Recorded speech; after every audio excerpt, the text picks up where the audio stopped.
Rama, dëshdashur mirë të dëgjohemi pra ja sonte pas informatave si gjithmonë me musafir në studio.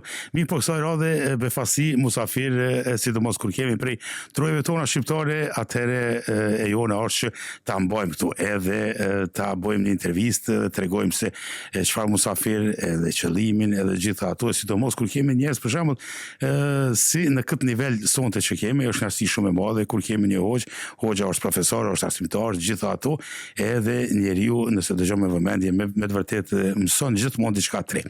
Ajo është e jona për shembull që të mësojmë shumë, e sidomos pranë këtyre ditëve, mund të them kështu, mos them jave, të muajit të shenjtë Ramazanit, pra shumë shpejt veç kemi domethënë në këto ditët ku dikush mund të magjeru pak ndonjëherë, mu përgatitë kështu me radhë. Mirë po, sido që të jetë sonte kënaqësia jonë e madhe në Norvegji, pra nga Shkupi.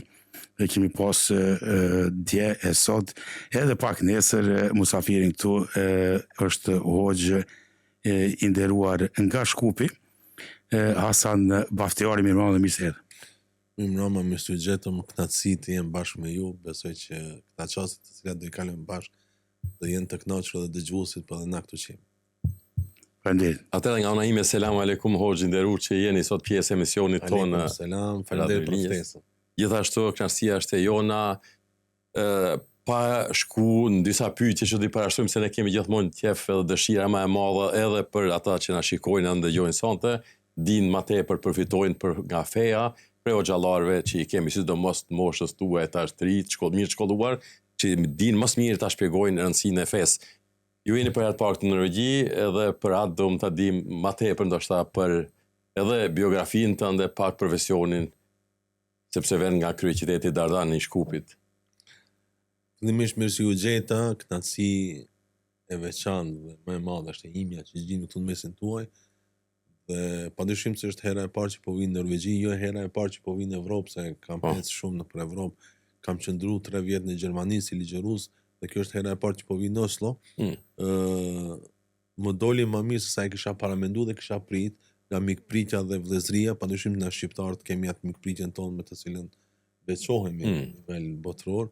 Hasan Baftiari i lindur në Shkup, shkollën fillore të mesme e ka mbaruar në Shkup për me vazhdu fakultetin e shkencave islame në Yemen, në Sanaa. Pastaj për tu transferuar në Kairo për magjistraturë. Pas magjistraturës në Kairo transferohen përsëri në Istanbul për një magjistraturë dytë, duke fituar një ekspertizë ose për të bërë ekspert i jetës së profetit Muhammed a.s. Duke i marrë edhe 2 specializime më të mëdha mbi këtë jetë, mbi këtë studim, pra si ekspert specialist i jetës së profetit Muhammed a.s. dhe pastaj për ta regjistruar në një universitet të Libis doktoraturën në komentimin e Kuranit. Pra dhe vazhdoi edhe më duke punuar në librin e komentimit të Kuranit. Nuk kam mbrojtë edhe kam mbet edhe pak punë studim. Aktualisht jam ligjërues në një xhami në Shkup, në xhamin Ballaban, është xhami e Çarshis, është nëse e din ata që e din Çarshinë e Shkupit, pra jam te pjesa e Toptanxhive, domethënë ata që shesin me shumicë, aty vazhdoj vetëm si ligjërues. Është xhami po e vjetër, në realitet ajo është nga më të vjetër, është nga në vitin 1440. Pra është nga më të vjetrat. Gjithashtu jam i angazhuar edhe me një fondacion. Aksis, pra, është fondacion të qytetërimit islam. Aty miremi më tepër me organizimin e konferencave të ndryshme, botimin e librave për të cilat ka nevojë shoqëria. Unë jam si recenzent, redaktor, përkthyes padyshim. Kemi tash aktualisht edhe muzeun e profetit Muhammed sa me kemi prunë Shkup dhe ne jemi përgjegjësit kryesor të muzeut. Unë jam njëri nga ata të cilët prezantojnë muzeun e shpjegoj. Padyshim kemi edhe ekip të atij muzeut, pse jo ndoshta ndonjëherë do të vim edhe në Oslo me atë muze, është mobil i lëvizshëm dhe ne kemi të drejtën ekskluzive pra qendra Aksis për muzeun. Aty jam për momentin i aktivizuar me konferencat islame si antar në disa unionit të hoxhallarëve nivel evropian dhe botror. Kjo është një kënaqësi e madhe të ndëgjojmë prej një hoxhe sikurse ju që vjeni tash edhe një herë po them nga kryeqyteti i Republikës së Maqedonisë të Veriut, pra Shkupi, me gjithë këtë bagazh ju keni rastis të takoni edhe xhallar të ndryshëm, domethënë jo vetëm se nga komuniteti jonë shqiptar, po edhe nga komunitetet tjera. Besoj që kjo është një krenari e madhe për neve shqiptarëve të kemi një horë sikurse jeni ju, është edhe i përgatitur. Derisa ishte tek ajo se ke qenë edhe nëpër Evropë në vende ndryshme, sikurse cek edhe Gjermaninë, të në shtetet skandinave ndoshta kemi pak edhe maftoft, tash ke ardhur në atë kohën ku është dimër, ka borë, ka pak acar, ndoshta temperaturat janë më të ulta se sa edhe në Shkup, edhe gjithandej ku ke udhëtu. Po edhe pse është gjithë ky ftoft, si të dokën populli jonë shqiptar, këtu musliman sot në xhami, grosia tynve, afërsia, mundohem në një farforbe kështu, mos them të egzagjeroj, po të shpreh një diçka që edhe Sultan Sulejmani do të kishte xhelozu.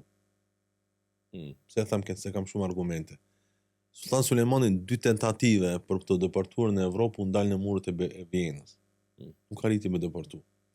Shqiptar, turqit, bosnjakët, musliman, po flasim, deportuan në Evropë me islamin, me mirësinë, me punën, me fitimin, me djers, me sinqeritetin punë, me familjet e sinqerta, me kontributin e madh, me atë besnikërinë shqiptare, me atë besën shqiptare, me atë të qenit punëtorin ndershëm, me ndërtimin e xhamive, me atë përhapje të fesë islame, duke përhap me punë, me sinqeritet, që edhe ata do të kishin xhelozu. Se Islami është i paqes dhe i përhapet me paqe. Është larg atyre vrasjeve dhe luftës. Dhe ju gurbeqarët e kanë dëshmu këtë mas miti që mund të dëshmohet komplet dietarët më të mëdhenj për konferenca islame, kush e di sa mund të shkruaj një pend për me dëshmu se Islami është fe e paqes.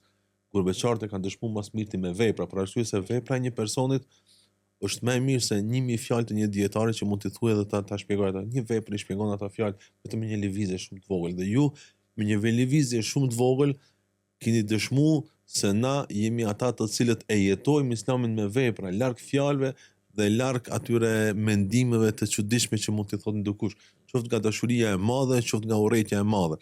Pra gurbeqarët tonë në Norvegji, në Skandinavi, qoftë ata në Evropë, në pjesën e Gjermanisë, Zvicrës, Austrisë, Italisë dhe gjithandej ku janë shqiptarët, se fundit kemi dalë nga derti dhe nga halli, kush nga fatkeqësia politike që kishin shqiptarët në Kosovë me atë regjim të gjakpirës dhe të keq, domethënë serb, që na jemi detyruar politikisht të tilon vendet tona, edhe pse edhe kjo pjesa tjetër e Maqedonisë së Veriut që nga kriza ekonomike dhe papunësia janë detyruar të largohen nga ata vende ku janë mësuar mi thon bukës bukë, ujit ujë, por për me dalë dikun thjesht për me pas një stabilitet ekonomik dhe për me u kriju familjes vet një farë qëndrueshmëri dhe një stabilitet më të mirë fëmijëve, për një të ardhme më të mirë, por duke mos e haruar atë të cilën jemi dhe kush dojmë të jemi. Pra, atë që jemi dhe kush dojmë të jemi, Zoti na ka treguar shumë mirë se unë ju dua kështu që kam kriju, nuk ju dua ndryshe, nuk ju dua të tjetërsuar. Dhe fal Zotit me veprimtarinë të cilën e kanë bërë gurbeqarët, dhe ju konkretisht dhe ata të cilët kanë qenë para jush, dhe padyshim edhe këta që do të vinë pas jush dhe fëmijët tuaj, që vetëm se janë pjesë e kësaj shoqërie, pjesë përbërëse e kësaj shoqërie, do të dëshmojnë edhe më mirë se cili është objektivi kryesor i fesë islame. Do të nole veç me një pikë para se të vazhdojmë te ato pyetje tjera që e përmende shumë bukur, shumë interesant, se kina ndi përpara, tha muzeun është lloj ekspozite në Shkup, kjo është diçka me të vërtetë që duhet ta dinë krejtëroja shqiptare, sidomos kur janë ku ka musliman, Kosova, Shqipëria, Malizi, Presheva, Bujanovc. Çka përmban kjo për shembull, është shumë interesant, ndoshta njerëzit edhe sipas kanë ditë që mu informu se ndoshta është mirë me vizituese që thojnë edhe anglisht once upon a time, në herën jetë. Nëse s'mundesh ti me arrit atje, do të thonë të ka ardhur te shtëpia. Është shumë thjesht me ardhë në Shkup, do të thonë nuk ka larg. Çka përmban, çka ka? Muzeu i pejgamberit alayhi salatu vesselam është kriju pak më herët. Do të thonë në Medinë, në Mekë, në Xhidde, Bahrein, ka pas vende të ndryshme, kanë qenë statike. U bën një herë moti një muze diku nga viti 2009-2010, një muze mobil. Pra, fillimisht duhet me tregu se çka përmban ajo. Xhamia e pejgamberit hijreti, migrimi i pejgamberit nga Mekja për Medinë. Pra gurbeqarët e dinë shumë mirë se çka do të thonë migrim, e kupton. Mekja, vendi ku lindi, lëvizjet e tij, Qabja si dukeshte, Shpella Hira, Medinja si dukeshte, Kodra e Uhudit, pastaj xhamia, pastaj shtyllat e xhamisë, pastaj dhoma ku jetoi, ku vdiq, ku voros. Pra, të gjitha këta, edhe derisa edhe atë mesazh kryesor që e muzeu duke e di se orientalistët anti-islamistat kryesor, fatkeqësisht shumë të raste edhe shqip folës, një nga sulmet më të mëdha që i bën Islamit është në faktorin femër. Me thegu se femra në Islam është e burgosur dhe s'ka kur çfarë drejte, ajo thjesht duhet me bë bukë dhe me bë fëmijë. Kaq. Aty tregojmë shumë qartë se femra roli dhe rëndësia e fuqishme e faktorit femër në jetën e profetit. Pra kanë pas përmi 4 deri 5 ministri të cilët i kanë udhëheq femrat. Edhe komplet ekzekutivi i ministrisë ka qenë femra. Jo vetëm ministrja, ekzekutivi komplet femër. Pastaj ministrja e parë e punëve të mbrëmshme në kohën e Omerit, kur është kriju ministria e punëve të mbrëmshme. Është kriju në kohën e Omerit ministria e punëve të mbrëmshme, qenë femër, e para. Komplet komisioni nga punët e brendshme për me kontrollu pazarin dhe tregën dhe i mi fut në pyetje dhe i mi marrë në përgjegjësi tregtar në tregtarët e mëdhej. Nuk ka kalibër të atij tregtarit sot. Nivel botror, po flasin, kanë qenë femra ata të cilët i kanë marrë pyetje, ata të cilët e kanë kontrollu pazar. Pra, aty nga studimi i haditheve të pejgamberit alayhis salam, nga fjalët e sahabëve, ashtu siç ato e kanë shpjeguar se si është duk shtëpia e pejgamberit, si është duk xhamia, si është duk Mekja, ajo nga inxhinierët o zbrit në maketë. Dhe pastaj ajo maketa është ndërtuar në Stamboll dhe të njëjtat maketa janë sjellë në Shkup dhe ato janë mobil, janë të lëvizshme. Pra, çdo kush mund të vijë nga afër ta shohë si është duk Mekja kur e kanë drejt Ibrahimi alayhis salam. Tash na nuk kemi fotografi si është duk kur e kanë ndërtuar Ibrahimi alayhis salam, por kemi hadithe të cilët i ka përshkruajtur pejgamberi. Dhe ka njerëz të cilët janë eksperta, nga vetë fjalët krijon pikturën. Duke të ndëgjuar e krijon pikturën, pse o studimi i veçantë, o shkenca e veçantë ajo dhe mirë njerëz të cilët janë profilit veçantë. Dhe kur t'ja japsh të drejtën, si ka thënë profeti alayhis salam, jepja çdo kujt të drejtën që e meriton. Dhe konsultoj ekspertët për lëmin për të cilën ke nevojë. Pra, në moment kur ja jep çdo kujt të drejtën që e meriton dhe i konsulton ekspertët të asaj lëmie, vjen në fund ajo për të cilën ti ke nevojë. Dhe përfiton. Dhe na përfitojmë shumë. Dhe tani unë e kam specializimin kryesor apo si i thoni xhazetin kryesor të prezantimit të muzeut në gjuhën shqipe. Deri sot e kam unë. Kush do ta ketë nesër, pas nesër, padyshim se do të kenë njerëz që kanë më qenë 100 herë më të mirë se unë, më të ditur se unë, që kanë më shpjeguar më mirë se unë. Pa pikë dyshimi, unë jam edhe autori një libri që flet mbi komunikologjinë në jetën e profetit Muhammed dhe studim analitik. Nuk ka libër dytë të komunikologjisë në jetën e profetit, nuk ka as arabisht as anglisht. Është një i pari libri im, është në gjuhën shqipe. Padyshim se ai libër do të botohet tash edhe anglisht edhe arabisht vetëm se ka dalë edhe bosnjakisht. A do të ketë dikush tjetër që do të shkruaj më mirë se unë, pa pikë dyshimi. Se do të jetë shumë e varfër nëse mbet vetëm me mua. Do shkruaj dikush edhe shumë herë më mirë se unë. Se unë kam bërë diçka duke mos pas bibliotekë konsultuese, kam kriju diçka. Tani ka një bazament se si shkojnë gjërat. Dhe do e bëjnë krejt më mirë se unë, pa pikë dyshimi. Por muzeu të shef me sy me e pasë në çka investoi profeti Muhammed alayhis salam. Pse na i na mësu paktën juve që jeni rrit në Europë, i mësu me pa një civilizim komplet ndryshe. Pra nëse ti shkon në Danimark, shef ata kullat, ndërtimin ose këtu në Skandinavi, pra në Norvegji ose në Finland, ose në Austri, padyshim Gjermani, shef ndërtime, shef se çfarë politike ka pas, çfarë civilizimi ka ecë. Ajo principat, ajo mbretëri, në çfarë civilizimi ka investu. Pra sikur persit, romakët, në moment kur e shef muzeun e pejgamberit alayhis salam, do e shohësh se pejgamberi sa ka pas një lloj civilizimi që ka investuar vetëm në diçka. Nuk i ka dhënë rëndësi vendosjes gurve mbi gur.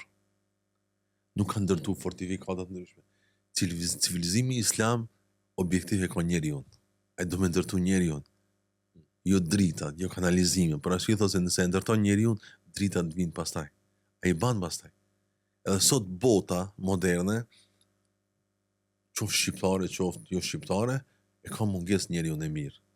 Pra njeriu të cilën pejgamberi alayhis salam i sakrifikoi 23 vjet të misionit të tij për me ndërtu njeriu e mirë, për me dhënë një shembull.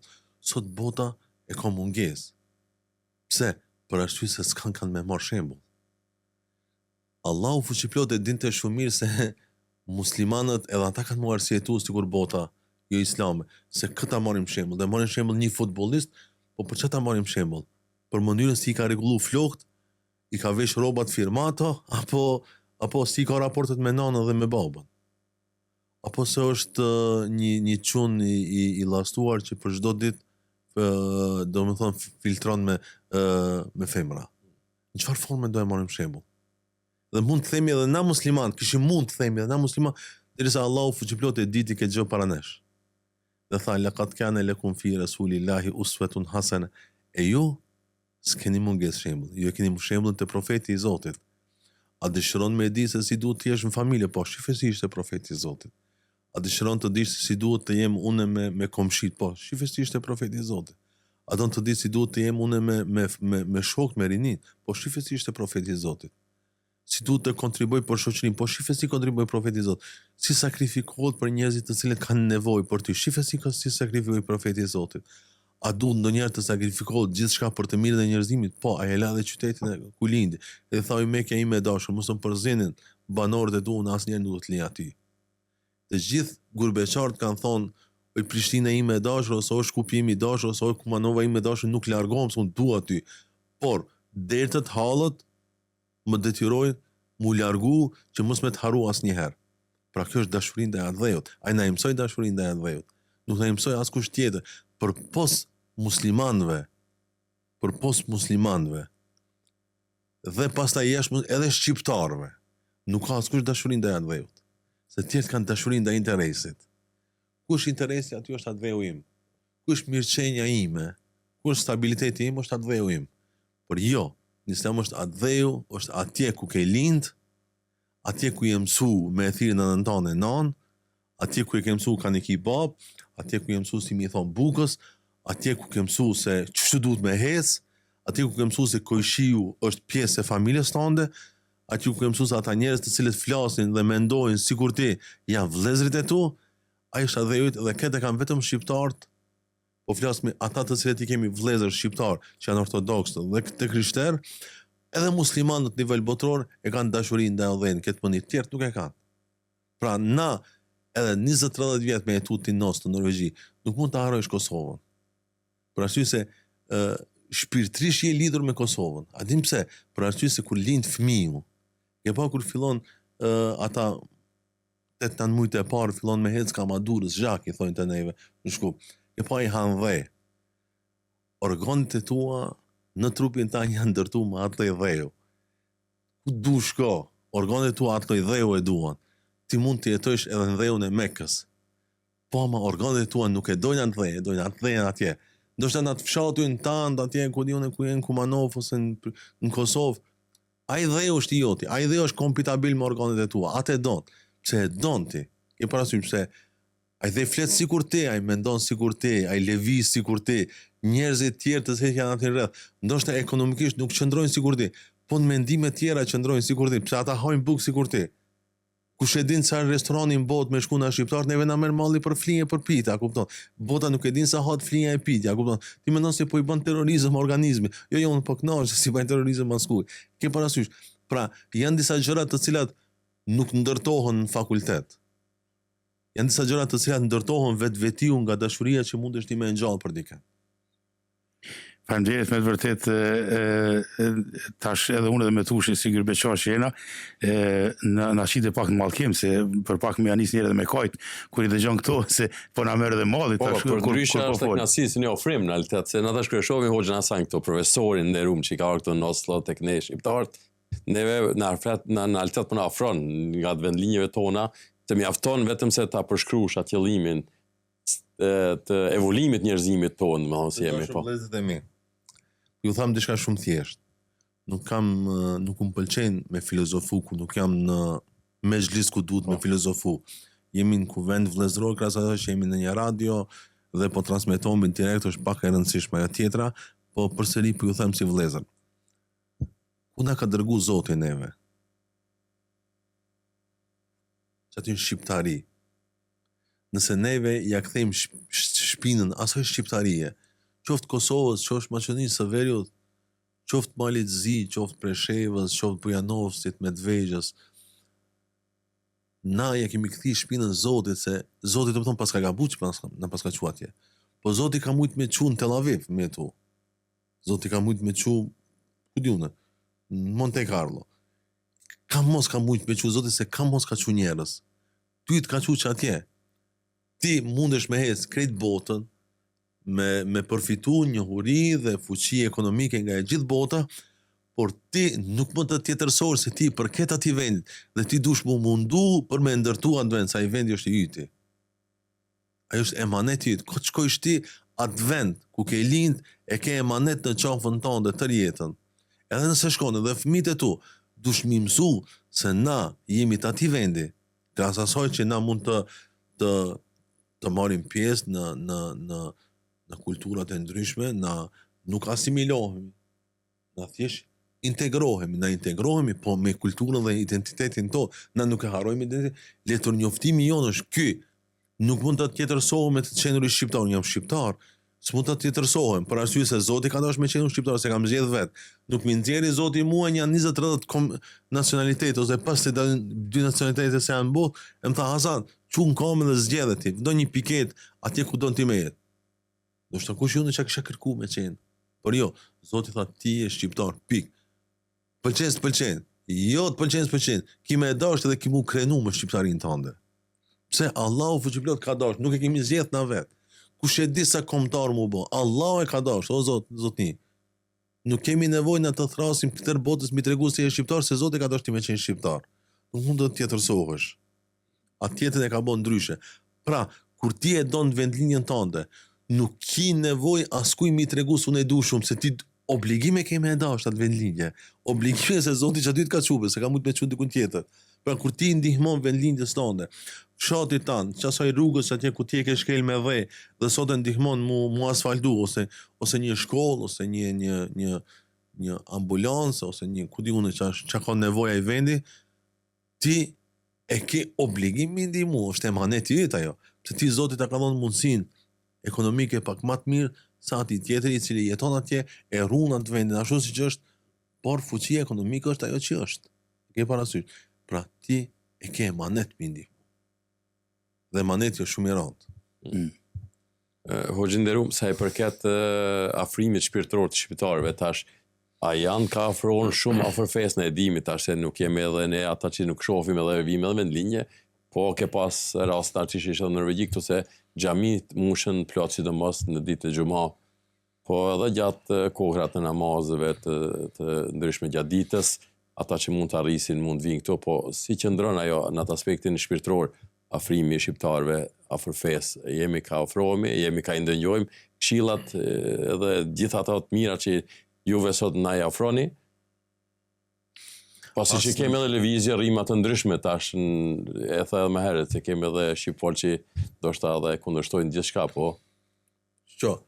Asnjëherë nuk ka pas lëvizje anti-islame më të mëdha se tash. Te shqiptar po flas. Që është punu kundër islam, kundër muslimanëve, kundër mendimit islam. Dhe asnjëherë nuk ka pas rritje më të madhe islami se tash. Po flas nga fusha e rinis, nga ajo që është shtylla kurizore e shoqërisë. Për arsye se Islami ka një mrekulli të çuditshme. Islami përhapet edhe kur kuptohet edhe kur kundërshtohet. Pra ka mrekulli, kur e kundërshtohet ka mrekulli më të madhe. Njerëzit ofrohen edhe më shumë. Pra, krahas asaj që dalin grupe të ndryshme tani, shohin Islamin, shohin rinin islame, fatkeqësisht e shohin profetin Muhammed alayhis salam, shohin Kur'anin si libër i Zotit. Por nuk kemi çfarë të bëjmë kur në familjet e tyre komplet anëtarët e familjes dalin të jenë musliman të devotshëm që falin namaz. Pra, ata duhet me i thirr vetvetes, e ke parasysh, por nuk duhet të largohem nga pyetja që më bën, Islami ka përkrahje dhe do të vazhdojmë pas përkrahje, xhamiet nuk ka vend, çdo ditë ndërtojmë xhamia të reja se s'ka vend. Kjo shifet edhe në Europë, pra janë xhamie të stërbushura me rini, janë po ata të rinj tonë të cilët vinë xhami dhe janë afër familjes, janë në shërbim të prindërve. janë në shërbim të familjes, janë në shërbim të skamnorëve, të atyre të cilët janë nevojë, për arsye se rinia e Evropës e ka dhe një pozitivitet pak më të madhe se rinia jonë, nëse kanë edhe fuqi ekonomike.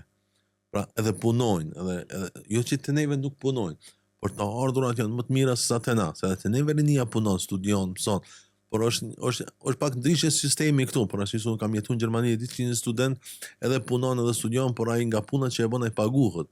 Kurse në Maqedoni ti edhe pse e ban praksën nga studimet të cilë ke më mund të bësh një praksë si avokat ose si mjek ose si ndonjë inxhinier në ndonjë lëmie të specializuar, që do ti më specializu, por nuk paguhesh gjatë praksës. Ti është putesh me marr një letër që e ke kry praksën për me dërguar në fakultet për me vazhdu studimet, kurse në Europë paguhesh për atë praksë të cilën e ke bërë se ke shërbi. E tash fillosh të paguhesh nga jo moshë e re dhe pastaj fillon dhe punon si një ekspert i lëmisë se ke kry fakultetin, ke parasysh se nuk je sigur gjyq ose baba kur kanë ndonjë gurbet dhe kanë bërë punë të rënda, parasysh se kanë qenë fuqi punëtore më atëherë.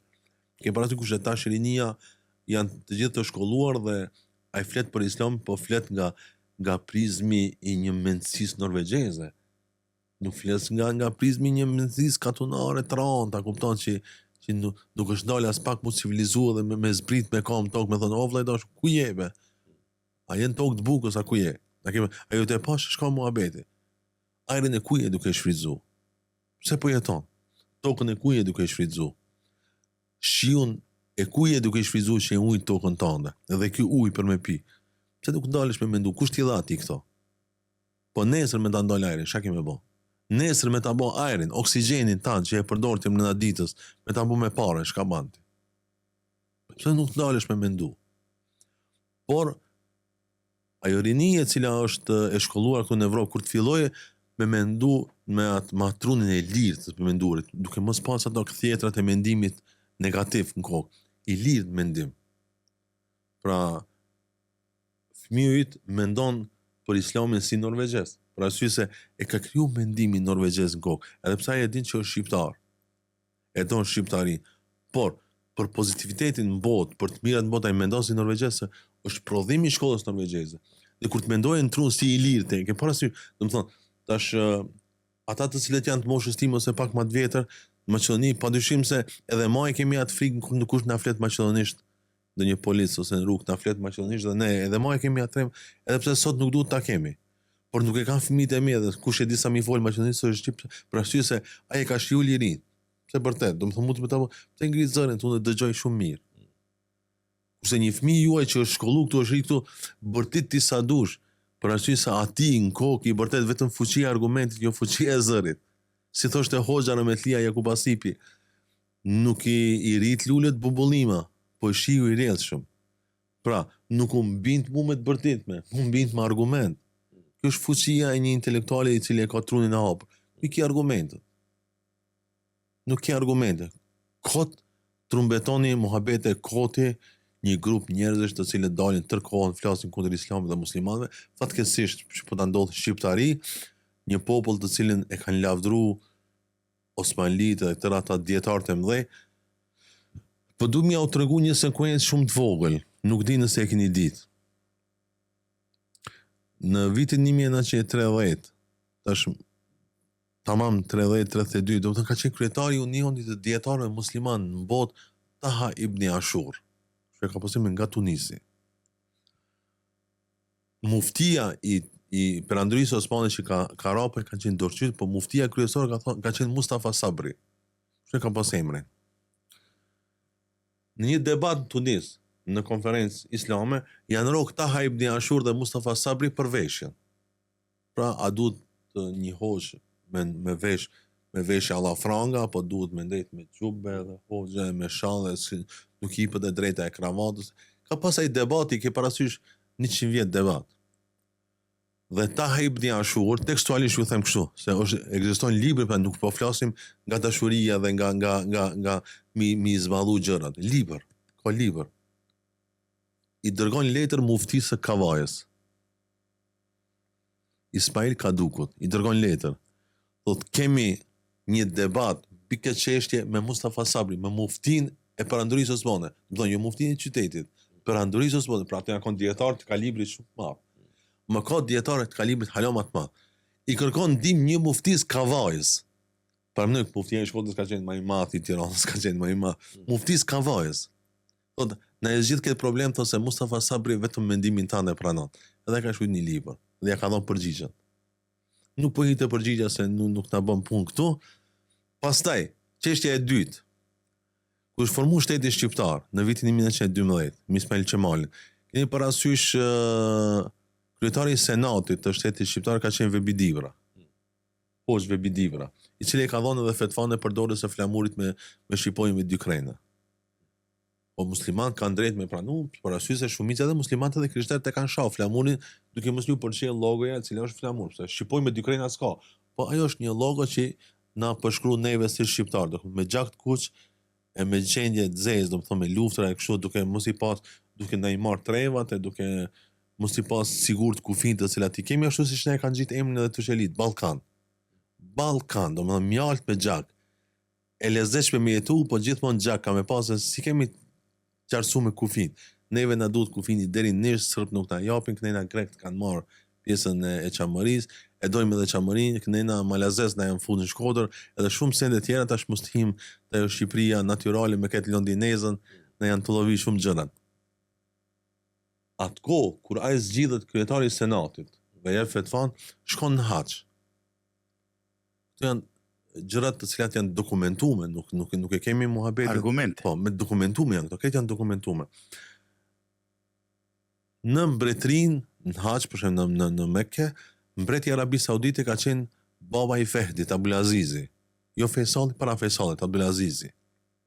Dhe mes tjerash, mbreti në ditën e Arafatit, është dita më e madhe në Haç, është dita e Arafatit. Në mezhlisin e mbretit, në kuvendin e mbretit, marrin pjesë dietarë më të mëdhenj që kanë shkuar në Haç. Më të mëdhenj. Dietarë të Irakit, Sirisë, Turqisë, Tunisit, Bahreinit, Emiratëve, Kuvajtit, Katarit, Saudisë mrena, këtë dietarë i kanë mezhlis. E mbreti, kur të mbaroi Arafati, pra mas namazit të qindis, kur të mbaron Arafati për mundis për Muzdelife, dua në Arafati ja jep hoxhës më të madh që e kanë mezhlis. I parasysh në mezhlis ku ka marrë pjesë Taha ibn Ashur, muftia Mustafa Sabri, në atë mezhlis ku ka qenë Vebidivra. Hoxhës më të madh mbreti i Arabisë Saudike ja jep drejtën bën dua në Arafat, çaj që është më i madh në mezhlis. E 9 vjet duan e Hoxhët e ka bërë Vebidivra. Është e dokumentuar. Ai ka më i madh. Na kemi pas ta hoxhallar. Këta hoxhallar nuk ta ka detyruar kush më i bëj, kena bë vet. Na kena pas në mes të 100 universiteteve me ndikim botë, ku janë Oxford, Cambridge, është Universiteti i Istanbulit, a e dini? Në mes të 100-ve. Rektori i parë i këtij universiteti është Hasan Taksini nga Korçë. O shqiptar, i cili ka kryer shkollën dhe studimet dhe specializimet në Francë. Ose vëllezërit Frashri, ose Avizali Korçë, ose Ibrahim Dalli, ose Luigi nga ana tjetër, ose Hasan Prishtina nga ana tjetër. Ata ishin disa burra të mëdhej, të cilët jetuan jashtë Shqipërisë, por me ndjenjë dhe dashurinë për Shqipërinë. Ndjenjë dhe dashurinë për Shqipërinë e kishin të lidhur bashkë me besimin në Allahun xhaleshanu. Dhe e dinin se për atë besim duhet me sakrifiku. Dhe ata sakrifikuan për arsye se sakrificën e kishin të lidhur me ndjenjë shpirtërore. Intelektualiteti kishte një farë lidhje me shpirtërore, për arsye se bota janë intelektual. Edhe ai që e prodhoi bombën atomike është intelektual, është budallaj, inxhinier. Por mungesa e lidhjes shpirtërore vetëm intelektuale e bëri që të prodhoi diçka me evra veç faktori njeri, vetën me evra. Pra me evra llojin e vet. Na shqiptarët e kishim intelektualitetin, diturinë. Pra Ismail Qemali përgjithës i diplomacisë jashtme në Perandorinë Osmane. Karikja e grupit parlamentar më e fuqishme në parlamentin e Perandorinë Osmane kon me Abdil Frashrin, në parlamentin e Sultan Abdulhamid. 36 kryeministra na u lavdrum 2 muaj në Maqedoninë e Veriut pse na i dhanë një kryeministër në mobil, në hesje. 2 muaj. Thjesht për na i fik zjarrin. 36 kryeministra Perandoria më e madhe në botë, ka pas shqiptar, 36. Po sikur mos i kishin meritu. Nuk ta i kanë dhënë, mesin e kanë shumë të bukur neve. Kemi pas fuqi intelektuale dhe lidhje të fuqishme shpirtërore. Kur e kishim këtë, e ndërtuam Shqipërinë, e vogël, s'ka lidhje, e jona. Na i morën, okay, këtë londinezën e bëm me dashuri dhe e bëm, këtë e vogël e keq s'ka lidhje, e jona. Po kur e larguam pjesën shpirtërore dhe i shkëputim lidhjet me Zotin, Çfarë i bëm kësaj Shqipërie? Po e vjedhim vetë. Dhe vetë s'po na dhem as për Kosovën, s'po na dhem as për Iliridën, për Maqedoninë e Veriut, s'po na dhem as për Eshev, për Bujanos, për Lugin, s'po na dhem as për Çamëri, s'po na dhem as për Malzi, na e morën Tivarin, na e morën të gjitha. Pse? Për arsye se për me dhimbje për vllahun tan, duhet pikë pari me dash Zotin dhe me jetu në suaza të mesazhit të Zotit, atëherë dhem për vllahun tan. Nëse nuk e don Zotin, nuk dhem për vllahun tan, se dhem vetëm për vete edhe vetën e don me interes. Kjo është kënaqësime të vërtet me një këto fjalë të mira, me një këto shpjegime. Për faktografike, në realitet, këto që ekzistojnë, hoxha vetëm se i ripërsëriti për neve dhe për dëgjues tan, ata që na ndjekin besoj që sonte janë të di vetë edhe më shqiptar, edhe më krenar se kush janë, edhe atë fuqinë, atë në realitet lidhshmërinë me Zotin, do ta kenë më të ngrohtë tallmen. Ma merr menja që me siguri se edhe herave tjera do të kemi edhe më gjatë emisione, më interesant se kjo lyp edhe kohë, edhe dëgjim, edhe është kënaqësi si me lexuar një libër. Ne nuk do të mbajmë shumë sepse dim që ki pas aktivitete sot dhe do të kesh prapë edhe nesër. Mbas jemi në prag të Ramazanit. Edhe nuk na kanë mbet shumë edhe disa javë kështu. Mos thom ditë, po thom javë që të shliroj pak. Deri me 19. Deri me 19. Edhe 2 xhumat, vjen çfarë? Dhe hoxha më herët është si fyri i parë me 18. Teravia parë. 19 agjërojmë. Tash na duhet mu përgatit pak edhe duhet të jemi për shembull pak është ai muji që dikush e merr si agjerim që duhet na agjeru. Po nuk i bën na e kemi këtë pyetje për secilin njeri që është në nivel tonë. Edhe kemi, për shembull, është koha e Ramazanit edhe agjerimi është një. Po, përveç agjerimit, duhet kanë herë njeri ato 5 vaktet që i kanë lënë, nuk i kanë lënë për pa lidhje. Do me thonë, njëri për atyre 5-ve duhesh më ardh. Mujt 5-tat është shumë mirë. Po mos mujt bile një. E tash është ajo pjesa për shembull na porim, po agjerojmë, po veç kaq. Edhe për presëm ditën e Bajramit. Shpjegona pak që ti motivojmë ata që është mirë për shembull që me ardh kanë herë. Përgati shpirtërisht. Për aty me 5-ve një kape. E para një herë Ramazani është muaj fitorëve. Është fitoria e shpirtit ndaj materiales. Është fitoria e lidhjes shpirtërore ndaj epsheve. Është fitore në çdo çështje, por e para që duhet me ditë njeriu, ai vetë personalisht, krahas shpirtit, metafizikës, filozofisë të ndryshme, këtë do me fitu ti në Ramazan. Se ti tu fut fush betej. Ramazan është betej, jo rastisht ka ndodhur Bedri në Ramazan, Ajni Xhalut në Ramazan, beteja e Jasharave në Ramazan, kretë në dulëm Ramazan, ti në Ramazan, këtë do me fitu, shejtanin se ne fiton se shejtani është i lidh. S'ki punë me shejtan. S'ka shejtan në Ramazan. Ti këtë do me fitu. Vetë. Ajo pregadit me fitu vetë në Ramazan. Këtë bëjë si objektiv. Për me fitu vetë në Ramazan, dush me fillu me A, me elif, me rregullu raportet me Zotin. Pra është arbatimi i parë. Rregullimi i raporteve me Zotin është fillimi i faljes së namazit. Pas ti pa xharon. Po e bën një adhurim shumë të rëndë, por i pa bukë, pa ujë, pa gjëra të cilat i kitë domosdoshme. Pra ti e mësu mos gjunë mëngjes, vallaj si mos na pini kafën, pusum çelën syt, s'di as se ne gjej as çelsin me fut me dhes makinën. Kurse tash ti një muj por e çashtu. Domethënë ti ki fuqi me fitu. Komplet psikologët botëror, komplet trajnuesit më të mëdhenj të pedagogjisë botërore, munde shumë sene me trajnu ty, edhe mua edhe këtë edhe ata të cilët na dëgjojnë kanë na dëgjuar, që i njohim që si njohim. Një gjë s'mundën me trajnu asnjëherë. Të krijuarit e autoritetit mbi vetveten se e trajnojnë asnjëherë. Unë gjithë ditën mund mi thon fëmijëve tim, mos cigare se s'ban. Mos e ban këtë, po s'ni thu vetvetes, se s'ki autoritet mbi vetvetes. Ki autoritet mbi këtë dynjan. Ama autoritet mbi vetvetes s'ki. Allahu xhaleshan në Ramazan ta ka bë me kriju autoritetin mbi vetveten për një muaj Ramazan. Pra unë s'mund mi thon vetes valla me net pa bukë gjithë ditën, po ç'po i thu një muaj. Pa ujë. Në këtë nxehtën e madh, para në Ramazani, në qershor, korrik, gusht, kur te neve bot në Shkup e kalon 45-shin. E ti po duron 1 muaj. Pse? Allahu ka desh me kriju ti autoritet mbi vetë. Pse? Këtë do me fitu në Ramazan, vetën. Kështu fitohet vetvetja kur ti t'ja marrësh autoritetin në dorë. Krijon autoritet mbi vetën, bosh njeri më i mirë, më i sjellshëm, më komunikues, më pozitiv për familjen. Kur ndodhin krejt këto? Ndodhin në moment kur ti me Zotin i ke raport të mirë. Valla unë kërkuj kes pi baj, po ti a Zotit mirë s'pi ban. Ti kes po ban, ama dhe mirë si tu ban. Se tuk është interesant veç keq mos me ban.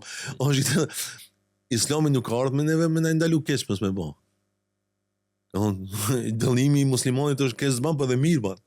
Ato që s'bojnë keq, se këshyre, xheneti dhe xhenemi kanë 2 sene, nuk i pranojnë me mrena njerëzit të cilët nuk janë aktiv. Do më thonë, dembelat së n'hin, asa një. Për shembull, në xhenem hi njeri shka e bankete. Po dhe në xhenet hi njeri shka e bankete. Të tu dion dush më konë aktiv për me një. Si dembel së n'hi kërkun.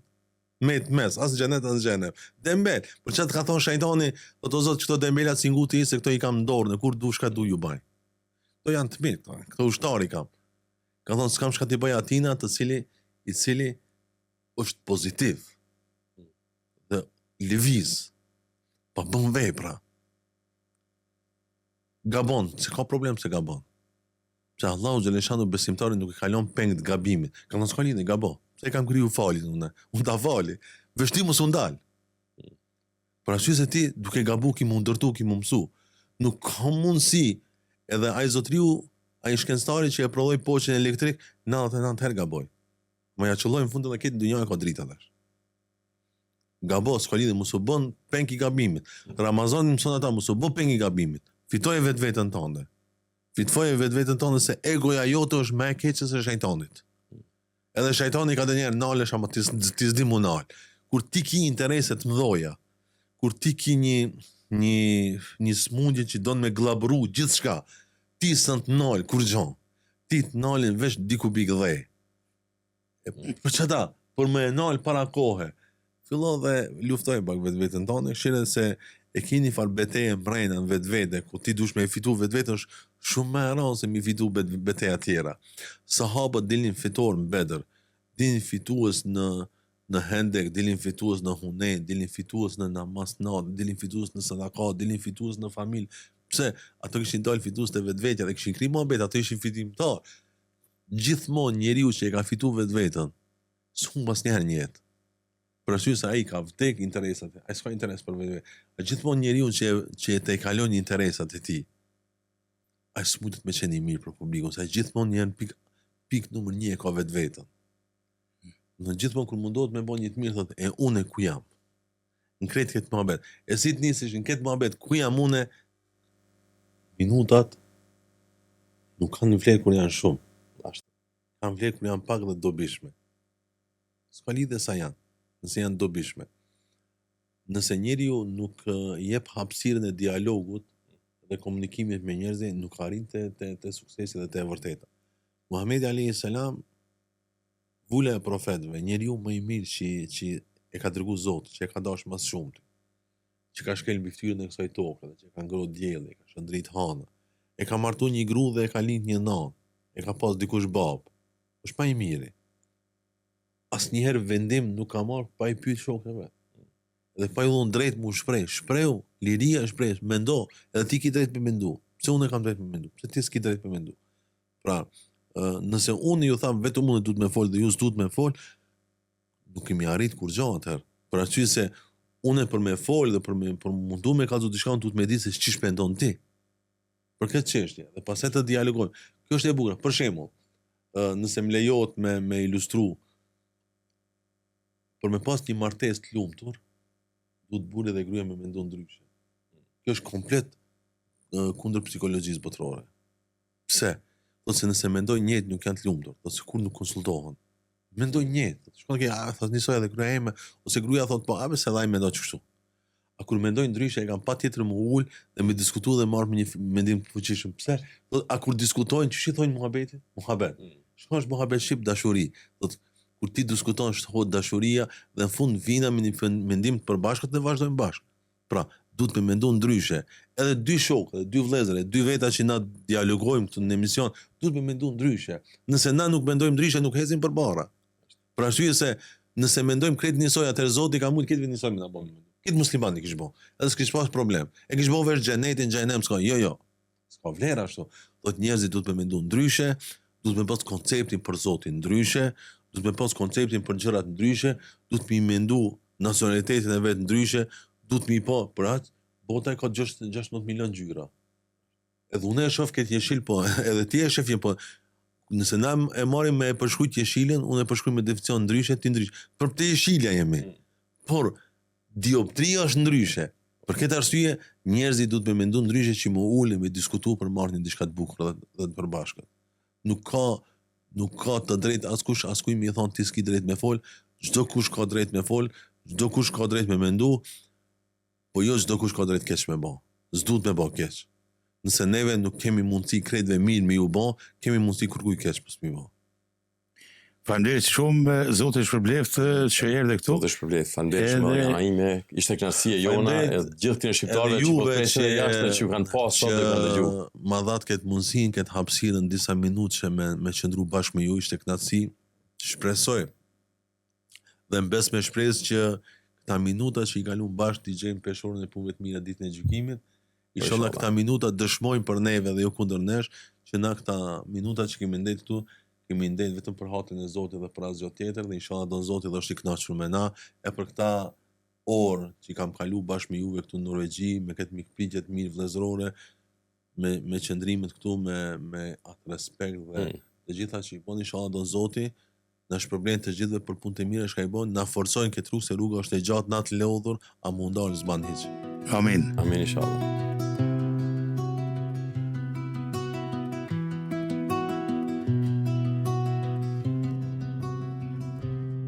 Në gjdo hap, në gjdo frymarrje, radio rilindja është gjithmonë pranë jush, me meloditë përqafojnë shpirtin dhe tinguj që prekin zemrën. Në